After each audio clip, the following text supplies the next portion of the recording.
Hello my dear students and welcome back to RS only. So आज जो है today we are here with second part on our union judiciary. कल हमने already discuss कर लिया था कि भाई हमारी जो यूनियन जुडिशरी है उसमें सुप्रीम कोर्ट है, सुप्रीम कोर्ट के रिलेटेड आर्टिकल्स कौन से हैं, कॉम्पोजिशन क्या होता है हमारे सुप्रीम कोर्ट का, सुप्रीम कोर्ट में जो जजेस हैं वो कैसे सेलेक्ट किए जाते हैं, कॉलेजियम सिस्टम का इवोल्यूशन कैसे हुआ था, फर्स्ट जज केस, सेकंड जज केस, थर्ड जज केस एंड फोर्थ जज केस। उसके अलावा हमने एनजैक के बारे में डिस्कस किया था। 99 कॉन्स्टिट्यूशनल अमेंडमेंट एक्ट से एनजैक लाया गया था, but then it was declared unconstitutional in the fourth judge case of 2015। उसके बाद में जो पुराना वाला कॉलेजियम सिस्टम था हमारा कौन सा, सीजीआई प्लस 4 सीनियर मोस्ट जजेस, वो वापस से हमारे यहाँ पर लागू कर दिया गया था। It was restored again. ठीक, तो ये सब चीजें हमने डिस्कस करी थी। उसके अलावा हमने कुछ पीवाईक्यूज देखे थे, हमने कुछ एक्सपेक्टेड क्वेश्चंस देखे थे उस पर्टिकुलर टॉपिक के।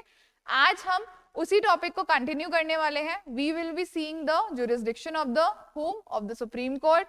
ठीक है, उसके अलावा और कौन कौन से नए नए इंटरवेंशंस निकाले गए हैं हमारे सुप्रीम कोर्ट के द्वारा। ठीक है, क्योंकि सुप्रीम कोर्ट देखो क्या है, supreme court highest court of appeal है, ठीक है, हाईएस्ट इंटरप्रेटर ऑफ लॉ है।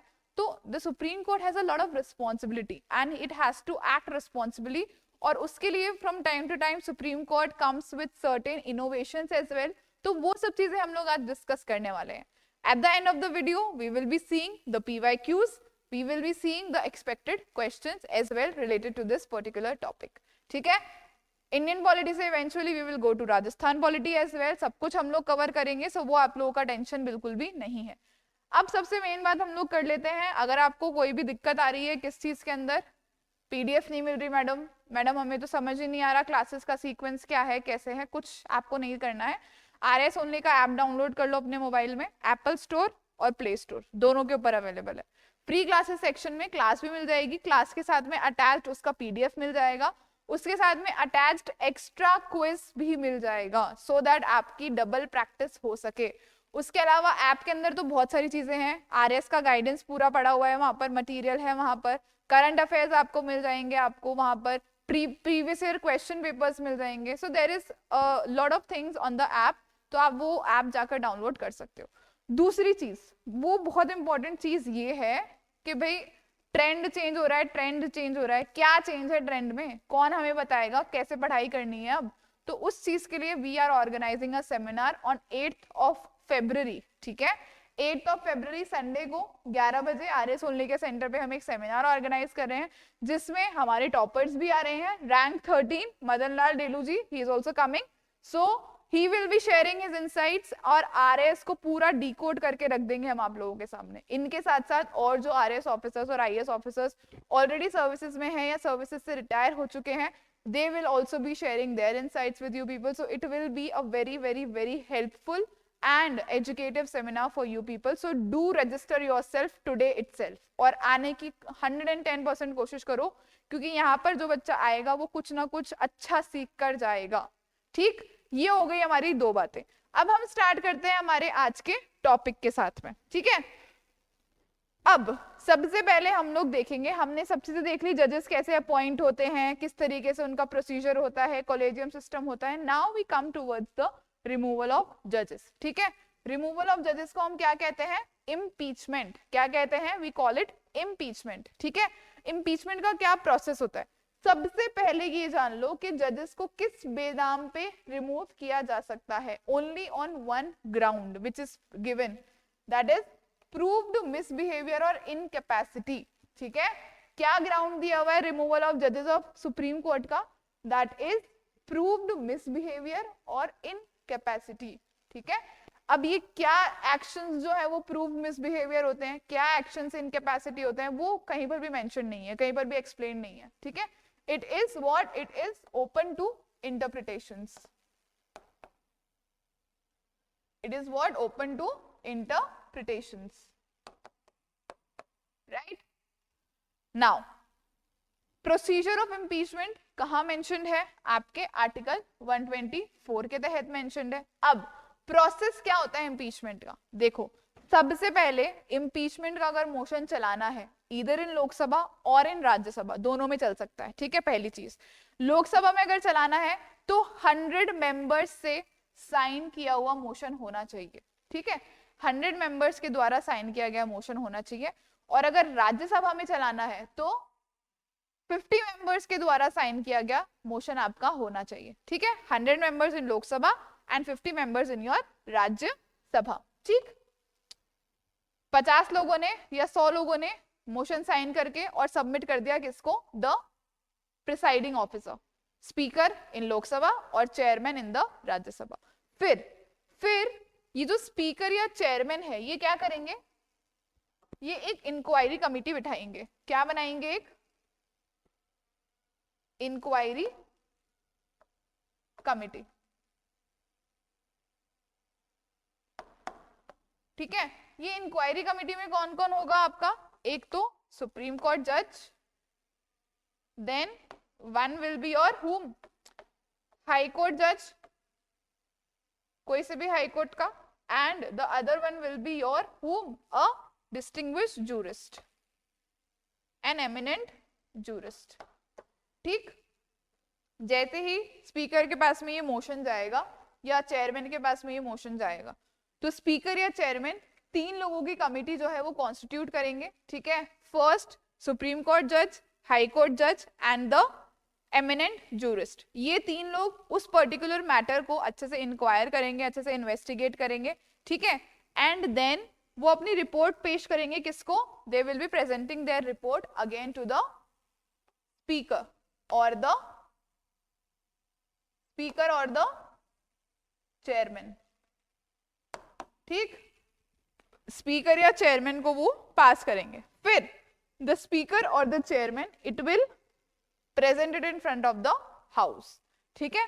फिर अगर लोकसभा में प्रेजेंट हुई है तो 2/3 मेजोरिटी मतलब स्पेशल मेजोरिटी से उसको पास करना पड़ेगा। किससे, 2/3 मेजोरिटी से, 2/3 स्पेशल मेजोरिटी से उसको पास करना पड़ेगा, ठीक है। वोट करके उसको पास करना पड़ेगा, फिर वो दूसरे हाउस में जाएगा, ठीक है। देन वहां से पास होने के बाद it will go to the president, किसके पास में जाएगा, प्रेसिडेंट के पास में जाएगा, and then the president will issue the removal order. Final order कौन इशू करेगा, it will be issued by the president, ठीक है। प्रेसिडेंट जो है वो सुप्रीम कोर्ट के जज के रिमूवल का ऑर्डर इशू करेगा, that will be the final order, okay. Understood everyone? So this is the complete process of what, of removal of a Supreme Court judge, of impeachment of a Supreme Court judge. I hope this is clear to you people. Now moving forward we will see the jurisdiction of the Supreme Court. सबसे पहला उसका jurisdiction होता है original jurisdiction, मतलब exclusively सिर्फ supreme court ही इन तरीके के cases के ऊपर रूल करेगा, इन तरीके के केसेस को टैकल करेगा। कौन कौन से होते हैं वो केस जिसमें केवल और केवल सुप्रीम कोर्ट ही जो है लॉ को इंटरप्रेट कर सकता है, फर्स्ट, सेंटर एंड वन और मोर स्टेट्स, मतलब यूनियन ऑफ इंडिया वर्सेस कोई भी स्टेट, एक या एक से ज्यादा। समझ में आ गई बात? तो उसको कौन टैकल करेगा, it will be tackled by the supreme court only. The centre and a state versus other states, मतलब union of India and any of the XYZ state versus any of the other ABC state और states, ठीक है।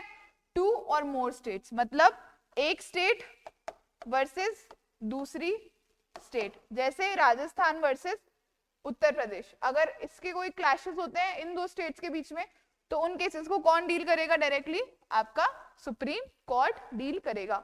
High court का कोई लेना देना नहीं होगा उसमें, और आपके लोअर कोर्ट्स का तो बिल्कुल ही लेना देना नहीं होगा। कौन डील करेगा डायरेक्टली, आपका सुप्रीम कोर्ट डील करेगा under its original jurisdiction of article 131। समझ में आ गई इतनी सी बात? देन सेकंड चीज आती है हमारी रिट जुरिस्डिक्शन। अभी जो ये रिट जुरिस्डिक्शन है ये हमने फंडामेंटल राइट्स में पढ़ा था, यस और नो? आपकी सारी रिट्स पढ़ी थी हमने, हेबियस कॉर्पस हो गया, मैंडेमस हो गया, प्रोहिबिशन हो गया, सर्च्यूरी हो गया, क्यू वारंटो हो गया, तो ये सारी रिट्स हमने ऑलरेडी पढ़ी हुई है। अब इन रिट्स के ऊपर कौन संज्ञान ले सकता है, इनका कौन इशू कर सकता है इन रिट्स को, it is done by the supreme court. But is this jurisdiction exclusive to Supreme Court? No, this jurisdiction is also falling in the paradigm of High Court as well, ठीक है। High court भी Ritz जो है वो issue कर सकता है under article 226, ठीक है।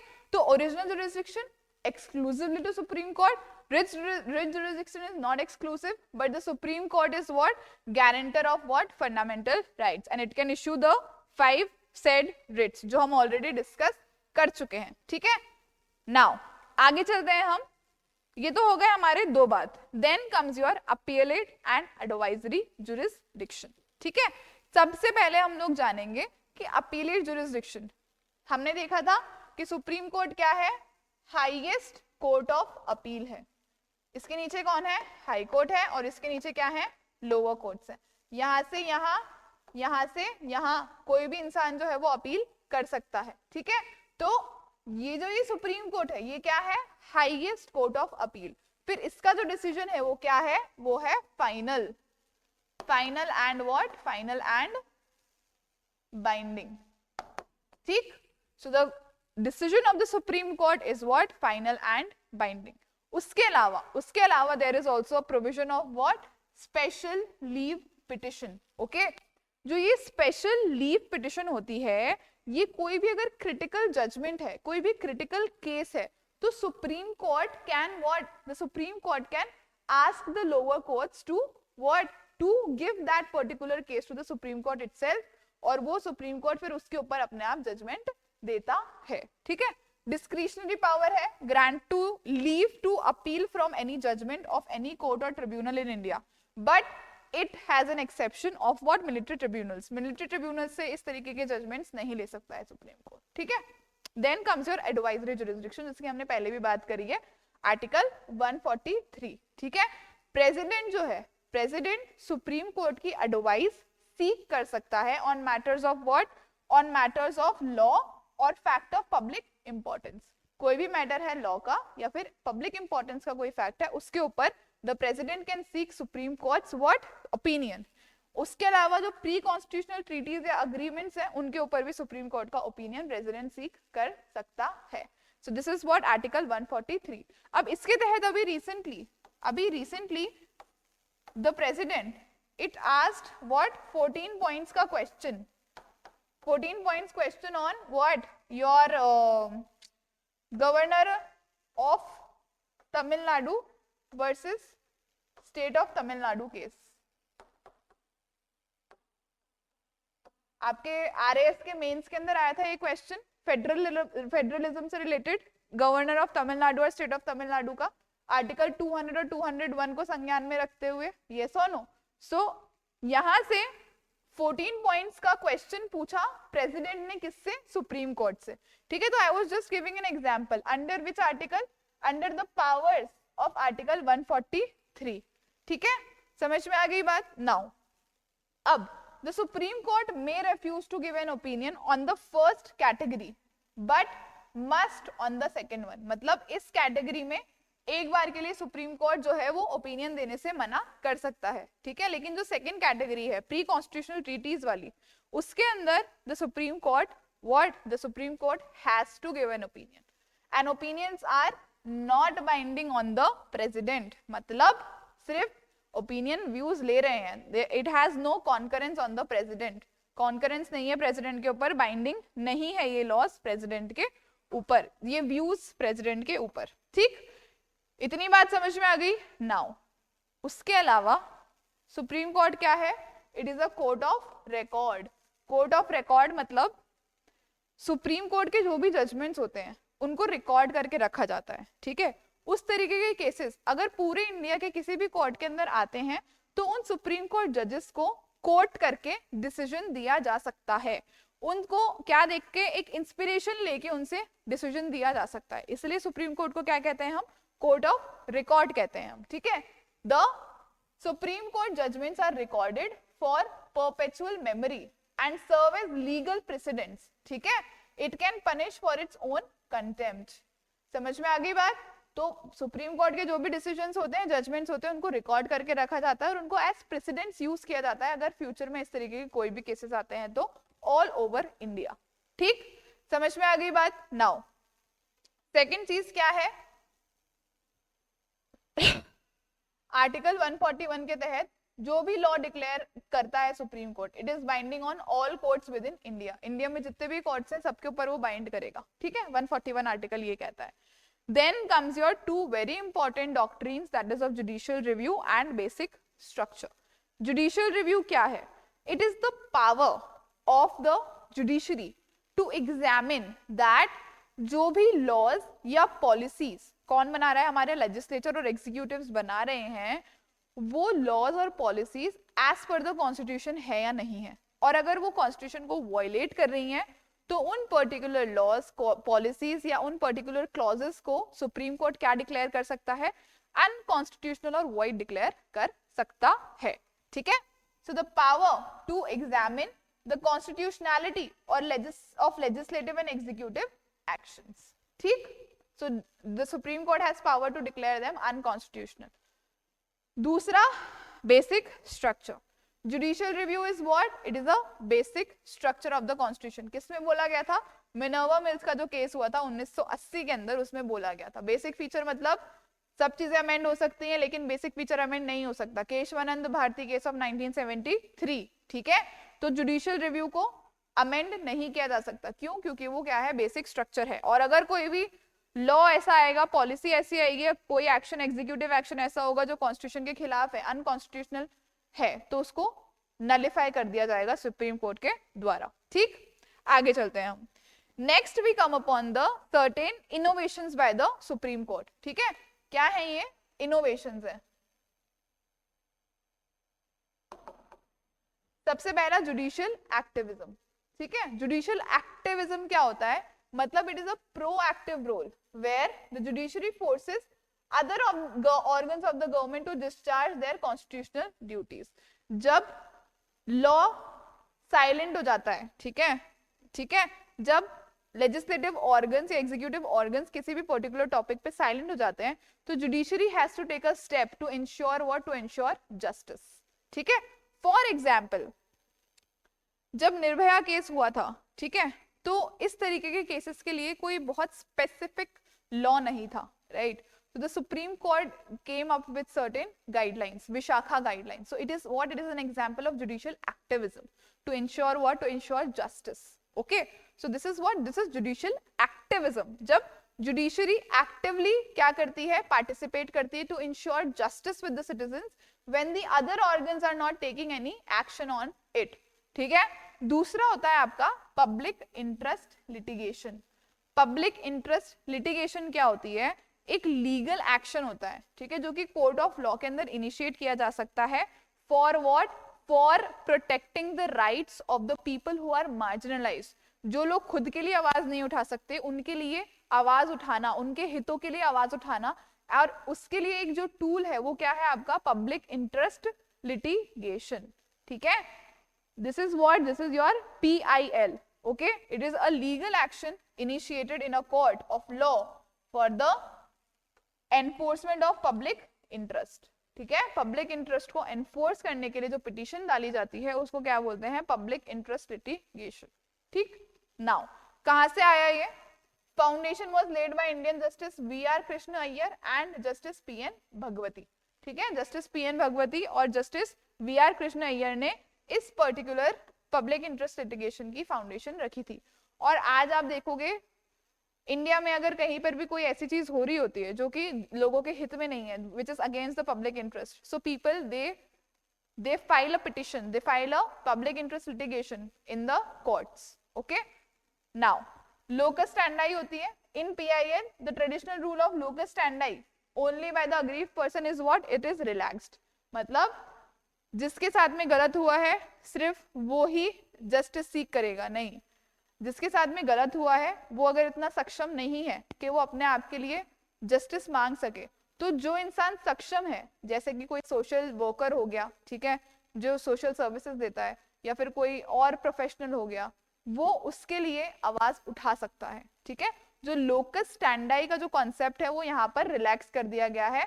जरूरी नहीं है कि अग्रीव्ड खुद ही आवाज उठाए। मैं एज अ सोशल वर्कर, मैं कुछ मार्जिनलाइज्ड वुमेन के लिए आवाज उठा सकती हूँ अगर उनके साथ कुछ गलत हो रहा है तो। सो जो लोकस स्टैंडाई का कॉन्सेप्ट था वो क्या कर दिया गया? यहाँ से रिलैक्स कर दिया गया, ठीक है। इतनी बात समझ में आई आप सब लोगों को? Now moving on, there is one more concept actually, एक और कॉन्सेप्ट होता है, if you have heard of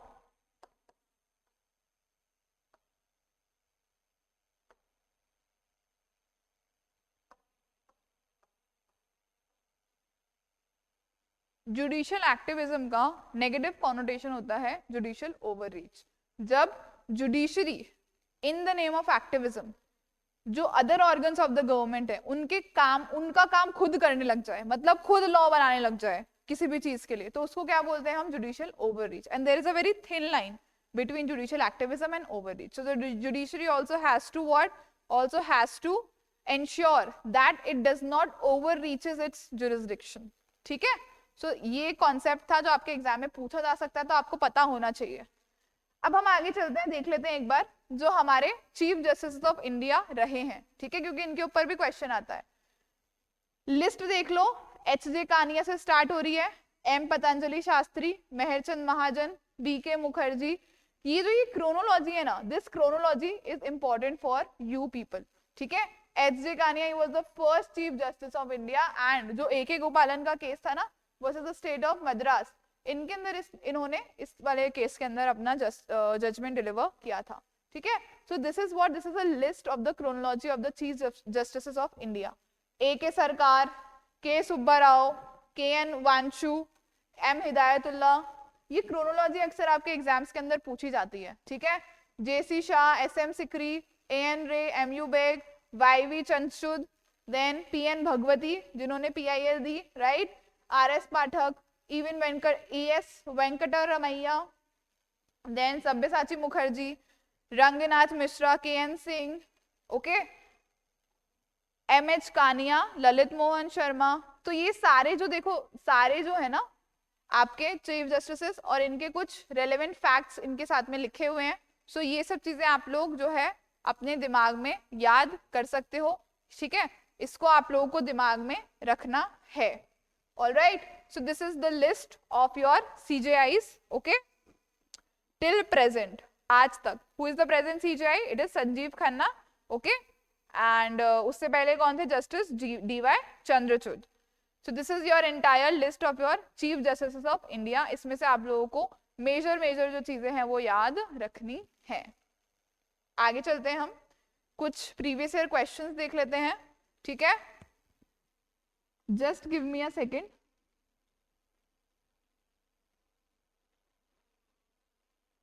या सो सबसे पहले क्वेश्चन देख लेते हैं, यहाँ पर चीफ जस्टिस का क्या पूछा गया है आपका। देखो 2021 का क्वेश्चन है ना, 2021 के क्वेश्चन के अंदर इन्होंने सीक्वेंस पूछा है ना, तो रिपीट हो सकता है, तो इंपॉर्टेंट है आपके लिए। कौन सा है हमारा सही हो? No, this is not wrong, this is not right. Then Balakrishnan SH Kapadia, HL Dattu, no. So this is the most correct one. क्या बोल रहा है? The correct sequence of CJI supreme court in India is HL Dattu, TS Thakur and Jagdish Singh Khehar. HL Dattu कब से कब तक थे? 2014 से कब तक थे? 2000 आपके सॉरी या he was from 2014 to 2015। Then TS Thakur was from 2015 से 17,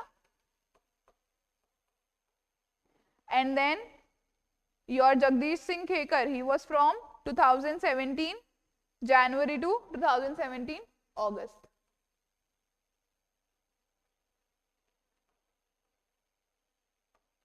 राइट, सो आपका करेक्ट ऑप्शन कौन सा होगा? आपका करेक्ट ऑप्शन होगा ऑप्शन नंबर 4। नाउ वील सी सम एक्सपेक्टेड क्वेश्चन जो कि आपसे एक्सपेक्ट किए जा सकते हैं। असर्शन में देखो क्या दिया हुआ है, judicial independence is part of the basic structure of the constitution. बिल्कुल सही बात, right. NJAC was struck down for violating this principle. बिल्कुल सही बात। असर्शन जो दिया गया है उसका जो रीजन दिया गया है बिल्कुल सही है, इसी असर्शन का रीजन बिल्कुल सही है ये। So both A and R are true and R explains A. This will be our correct option. Okay? आगे चलते हैं हम। Which of the following matters does not fall under the original jurisdiction? Dispute between two states, it falls. Dispute between center and state, it falls. Election dispute of president, dispute between citizens and state, it also falls. Dispute between citizen and state, citizen और state के बीच के dispute में क्या supreme court का original jurisdiction होगा? नहीं. So our correct option will be option number D. Okay, so these were all. आज के लिए बस इतना ही. आपका यूनियन जुडिशरी हमने कंप्लीटली कवर कर लिया है. So this was all for today. अगर कोई भी डाउट्स हैं आपके मन में, नीचे कमेंट सेक्शन में कमेंट करके जरूर बता दो. और उसके अलावा कोई डाउट्स हैं तो डेफिनेटली हमसे आप कांटेक्ट कर सकते हो. नीचे डिस्क्रिप्शन बॉक्स में लिंक है, काउंसलिंग सेशन आप अटेंड कर सकते हो हमारा. उसके अलावा सेमिनार में आओ, सेमिनार में आपके मोस्ट ऑफ द सारे जो भी डाउट्स हैं वो सब क्लियर हो जाएंगे. ठीक है. So this was all for today. Thank you so much for listening and start preparing prelim specific अब से, क्योंकि नोटिफिकेशन कभी भी आ सकता है. डेट्स ऑलरेडी कैलेंडर के अंदर तो यूपी आरपीएससी ने रिजर्व करके रखी हुई है. Now let's see when our exam will be held. So till then अच्छे से पढ़ते रहो, अच्छे से चीजों को कवर करते रहो and do follow this series so that आपका पूरा syllabus one time के अंदर cover हो जाए with your expected questions. So thank you so much. All the very best.